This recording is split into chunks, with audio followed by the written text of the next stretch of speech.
Untuk menjadi ketua kelas yang baik, tentunya tidak terlepas dari pribadi masing-masing dari ketua kelas, sehingga diperlukan sikap dan cara serta tingkah laku dari masing-masing ketua kelas,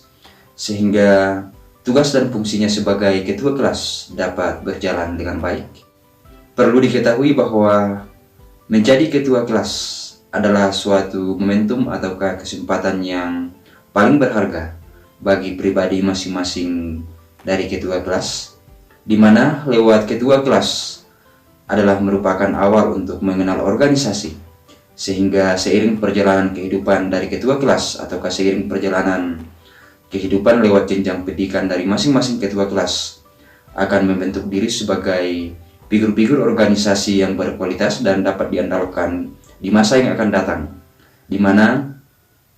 lewat ketua kelas tersebut akan menuntun seseorang sehingga dapat mengenal bagaimana cara memimpin diri sendiri, terlebih dapat memimpin orang lain dalam komunitas-komunitas kecil, sehingga seiring perjalanan kehidupan dari ketua kelas akan mengenal tentang bagaimana cara memimpin orang lain dalam kapasitas yang lebih banyak dengan menerapkan pola-pola kepemimpinan yang secara umum diterapkan pada masing-masing organisasi, yaitu pola kepemimpinan yang bersifat demokratis dan juga bersifat terbuka. Meskipun demikian, terkadang ada organisasi yang menerapkan pola kepemimpinan, yaitu pola kepemimpinan karismatik dan juga pola kepemimpinan militeristik.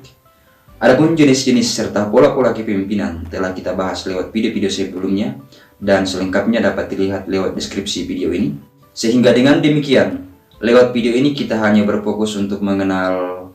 beberapa tips sehingga dapat menjadi ketua kelas yang baik. Tetapi sebelumnya itu perkenankan saya menyampaikan terima kasih kepada sahabat dan teman-teman yang telah mendukung channel ini. Dan informasi kepada sahabat dan teman-teman yang baru melihat dan baru berkunjung ke channel ini bahwa lewat channel ini ada sekitaran 300-an video yang membahas seputaran organisasi, seperti dasar-dasar berorganisasi, teknik dan materi berorganisasi, peran dan fungsi pengurus organisasi, kepanitiaan, dan juga akan berbagi tentang pengalaman organisasi. Sehingga bagi sobat yang berkerinduan untuk belajar dan berbagi pengalaman seputaran organisasi, silakan bergabung dengan saya lewat channel ini.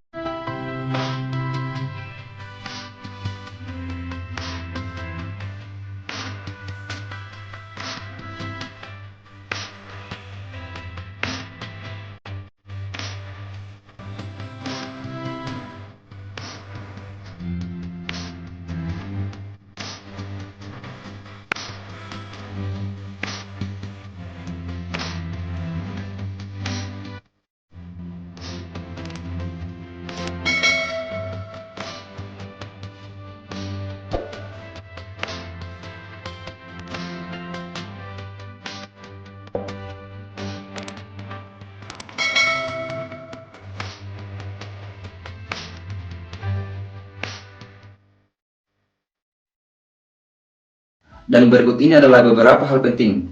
yang seharusnya dilakukan sehingga menjadi ketua kelas yang baik, yaitu yang pertama adalah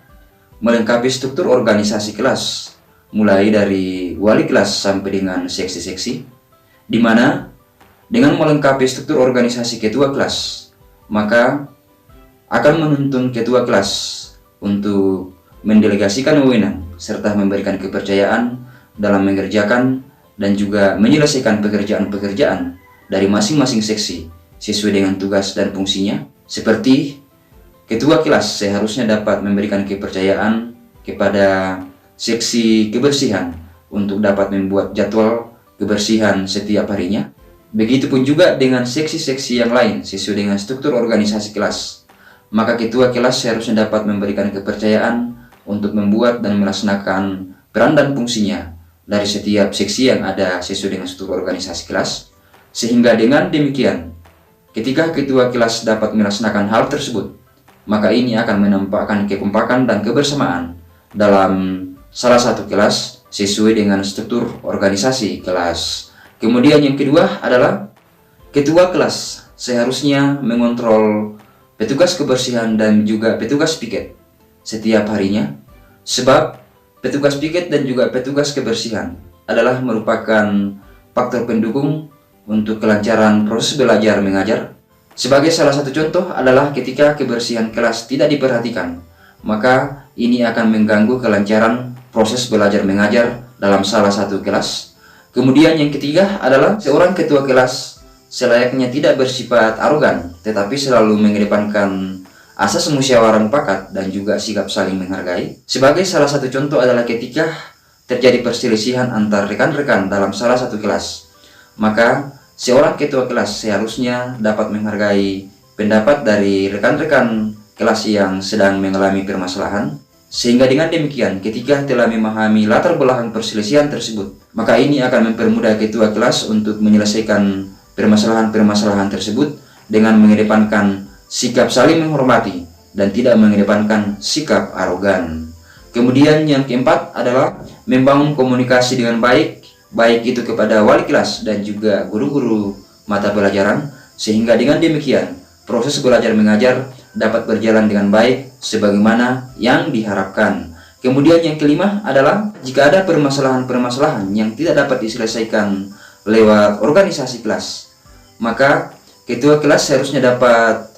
menyampaikan permasalahan-permasalahan tersebut kepada wali kelas. Sebagai salah satu contoh adalah ketika rekan-rekan kelas atau teman-teman kelas sedang mengalami permasalahan-permasalahan karena melakukan tindakan kekerasan, maka permasalahan-permasalahan tersebut seharusnya disampaikan kepada wali kelas untuk diketahui dan juga untuk mencari jalan solusinya. Kemudian yang keenam adalah seorang ketua kelas haruslah memahami tentang sifat, karakter, dan juga kepribadian dari masing-masing siswa yang ada dalam salah satu kelas, sehingga dengan demikian ketika ketua kelas telah memahami sikap, karakter, dan juga kepribadian dari masing-masing siswa yang ada dalam salah satu kelas, maka ini akan mempermudah ketua kelas untuk membangun komunikasi antar siswa-siswa atau rekan-rekan dalam salah satu kelas dengan menyesuaikan sikap, karakter, dan kepribadian dari masing-masing siswa yang ada di dalam salah satu kelas. Yang ketujuh adalah seorang ketua kelas diharapkan dapat berinisiatif untuk memperlihatkan kekompakan dan juga kebersamaan dalam salah satu kelas. Sebagai salah satu contoh adalah ketua kelas seharusnya dapat berinisiatif untuk melakukan perkunjungan-perkunjungan ke tempat wisata sebagai kegiatan ekstrakurikuler dalam masa liburan. Yang terakhir, yang kedelapan, sebagai tips sehingga dapat menjadi ketua kelas yang baik, yaitu seorang ketua kelas seharusnya dapat mengontrol dan memastikan kesediaan petugas pelaksanaan kegiatan-kegiatan sekolah. Seperti ketua kelas seharusnya dapat memastikan kesediaan personil pelaksanaan upacara bendera sesuai dengan jadwal yang telah ditetapkan sebelumnya, sehingga dapat kita melihat bahwa untuk menjadi ketua kelas yang baik tentunya tidak terlepas dari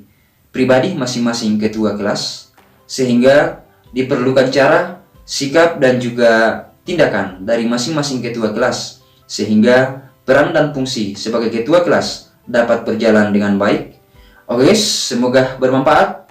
dan jangan lupa untuk mengklik dan menonton salah satu video yang akan ditampilkan di akhir video ini. Salam kompak penuh persahabatan, dan terima kasih sudah menonton.